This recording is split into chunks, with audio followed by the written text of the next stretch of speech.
everybody. Thank you for joining me. This is a special broadcast I'm doing for the year ahead. So what are we to expect in 2016?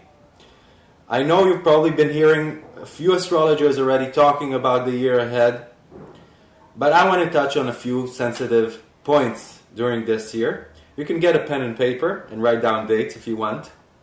And before we start, I want to acknowledge my teacher, Maurice Fernandez, who I draw a lot of inspiration and advice from. And some of the things I'm going to say here today are things I've heard him say. So, let's begin. First of all, during the last couple of years, we had a lot of cardinal energy in the sky. The cardinal energy is about changing season. It's about getting from point A to point B. It's about allowing us to change in order to fit better with the changing time and to act in accordance with the development that is necessary for us as individuals and as a society. But that cardinal energy has been transmuted into mutable energies in the skies during the last couple of months, and it's going to stay with us during 2016 and 2017, and then we're going to go back to cardinal energy in 2018 with Saturn and Pluto in Capricorn. But what is mutable energy? Well, mutable energy is about allowing us to disseminate the message of change and to digest the needed change on an emotional and spiritual level. So these are key words for the next year: digestion, emotional reaction, and dissemination of the message. Everything becomes global, both positive and negative. What are we going to talk about today? We're going to talk about Saturn and Sagittarius, first of all. And what does that mean? Well, Saturn is the Lord of Karma. It is the judge. And when it enters the sign of Sagittarius, that is in charge of our belief systems, of our philosophies, of the truth we hold dear, and the light that we kindle, then we can see a lot of harshness regarding our belief systems. It's a time of testing to everything we believe in. It's a time in which we all as individuals ask ourselves, what do we believe in? What is our truth? And are we walking according to the light that we hold sacred? Or are we hypocrites? And this is an individual question, and this is a social question, and this is a global question. So we could see a lot of people that are being exposed for being hypocrites. Saturn is not forgiving. And if you preach a different gospel than the one you walk, you will be exposed. These are the laws of karma when Saturn is in Sagittarius. So that's both on an individual and on a social level. But other than that, we could see people being more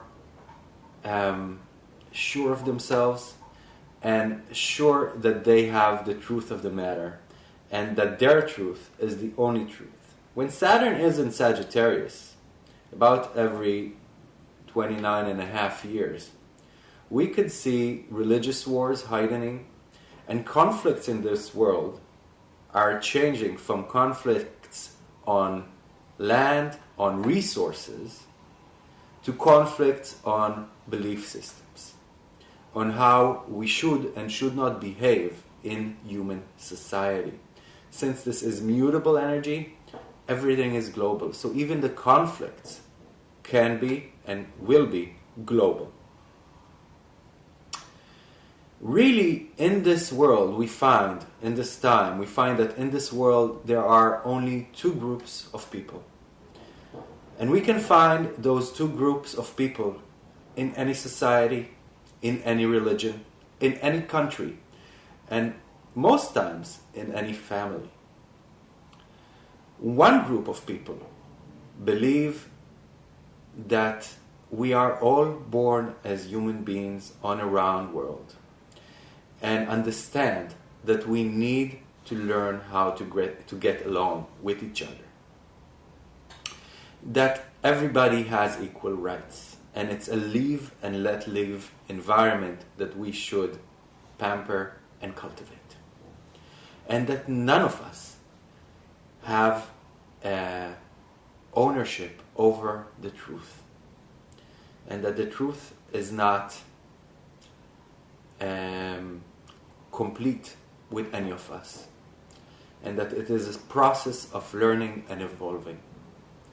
The other group believes that their truth is the only truth. And that everybody around them should live according to that truth. So these are the two groups of people we can see in the world today. And we could see the struggle between these two groups heightening, making us understand better what is right and what is wrong, what is acceptable in our human schoolyard and what is not. So that's Saturn and Sagittarius for you. The second thing I want to speak about is the Mars retrograde. Mars is going to start its retrograde, a cycle that happens every 2.5 years, approximately, on April 17th at 08 Sagittarius. It's happening close to the royal star of Antares.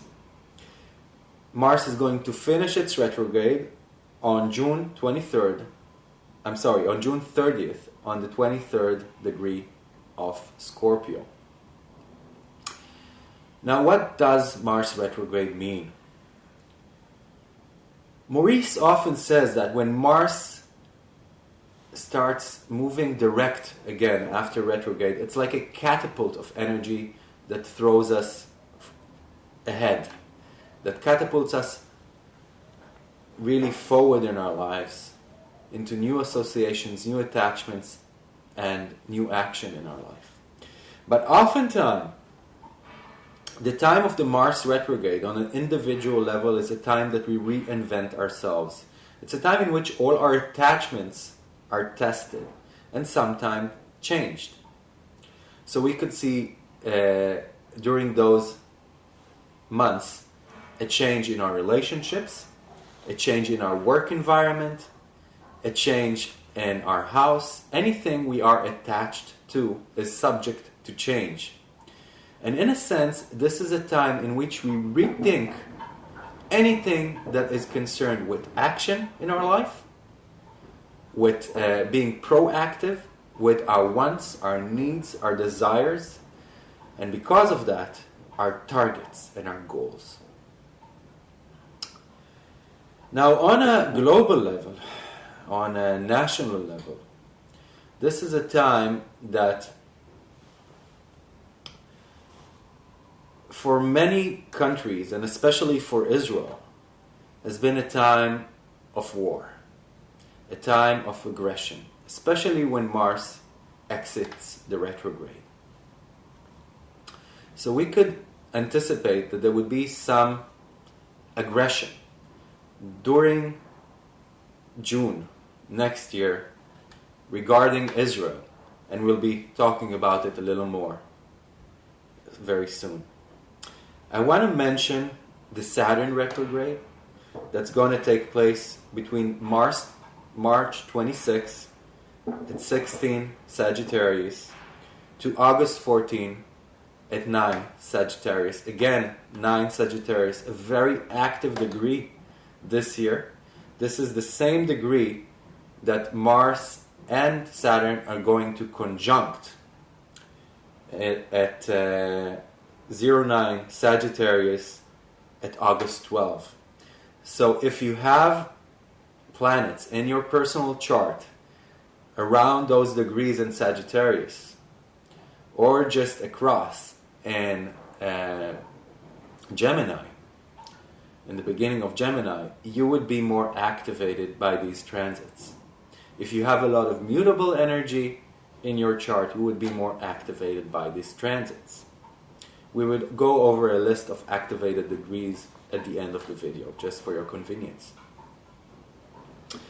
So, I don't want to elaborate too much about the Saturn retrograde, but again, since it is Saturn in Sagittarius, it's a time that we rethink our philosophies.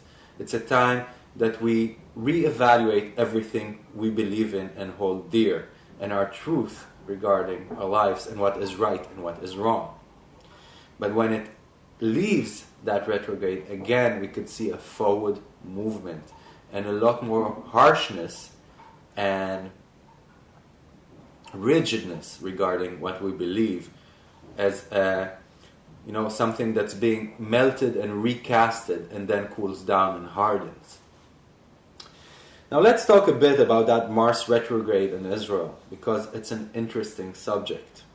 So first of all, Mars enters the retrograde in the second house of the state of Israel in front of Ceres. And so would be with the Saturn-Mars conjunction later on that year. It would go out of retrograde, that Mars, over the Chiron of the state of Israel in front of Israel's natal sun and square its natal Mars. Again, this talks about the significance of that Mars retrograde to the state of Israel, and we can anticipate that during the Mars retrograde, Israel could be in an uncomfortable position, thinking of how it should react. But once that Mars retrograde is over, most probably Israel would react, and we can anticipate that a military influence, a militaristic influence, would be involved, especially with the conjunction of Mars and Saturn a bit later on in August 12. Let's talk a bit about that Mars retrograde and the Islamic State. Well, Mars enters that retrograde in front of Isis's Venus, natal Venus, which means to me, and it's square to the natal Neptune of Isis, that means to me that during the beginning of the retrograde, Isis could lose ground, could suffer heavy losses, could experience severe action against them. But as this Mars retrograde goes on, and especially when Mars goes out of retrograde, we see that Isis is not in a bad state as we could have anticipated from international action against them. So we could see that they're lessened in power, that they lost ground, but they're certainly not done with. And that would take a longer time than was anticipated. Let's talk about Mars in the United States. Well, Mars enters its retrograde on the ascendant of the United States that, as you know, or maybe you don't, is on 08 Sagittarius, really speaking about the importance of that Mars retrograde for the United States as well.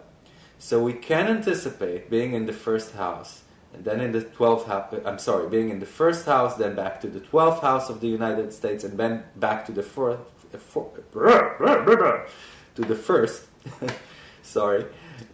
that the United States could think about heightening and really enlarging its role in the international fight against terrorism and against ISIS and against other radical Islamic groups in particular.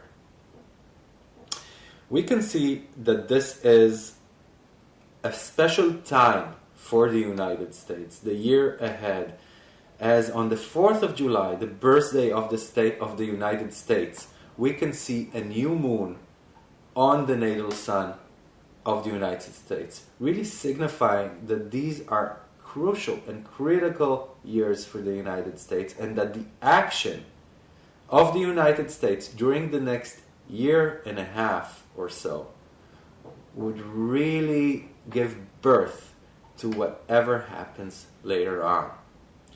So any action is really has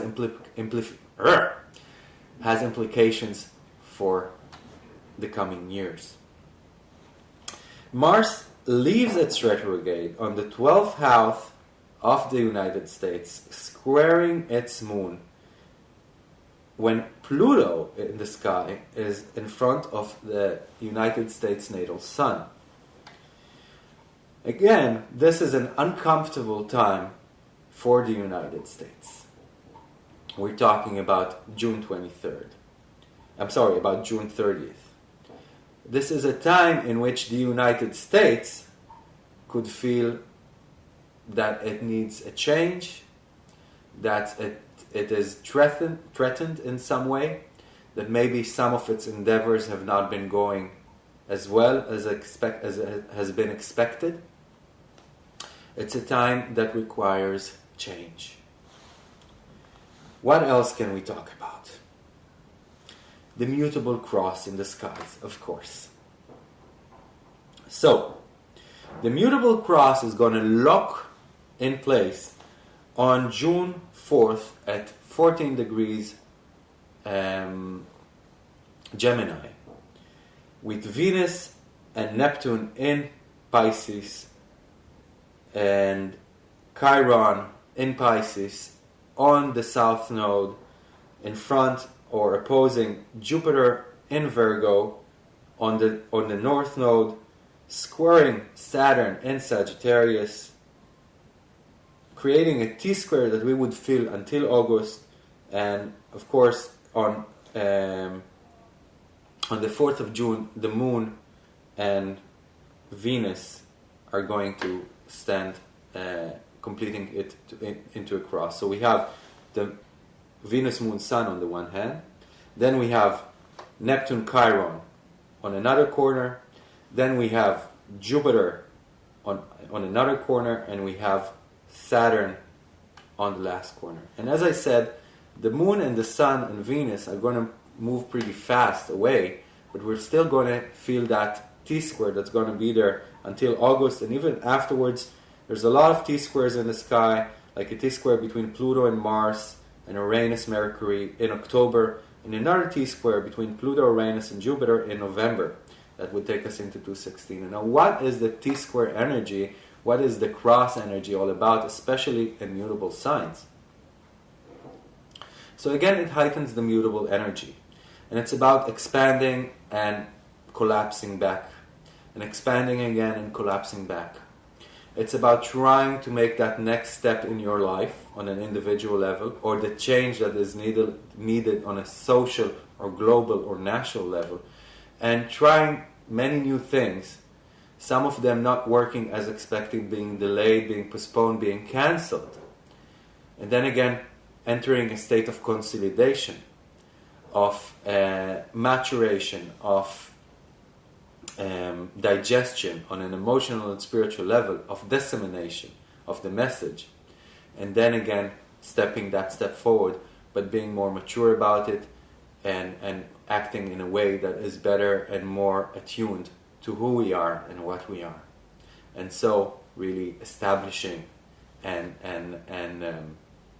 solidifying the change that needs to happen. And the T-square energy is a lot about struggles. It's a lot about acknowledging that there are parts in our lives that are uncomfortable and that require change. And that we need to acknowledge them and touch that pain and enter that struggle bravely in order for them to change before it would be more painful if we don't do anything and we just continue with our own ways. So, that's about it, what I wanted to talk to you about 216. I want to thank you for listening, and I invite you to listen to my daily forecasts and be in touch, whether it's on Profiler Astrology on Facebook or boazfyler.com, my site. And of course, you could always write me on boazfyler@gmail.com, and I'm here for you. Thank you again, and have a beautiful day.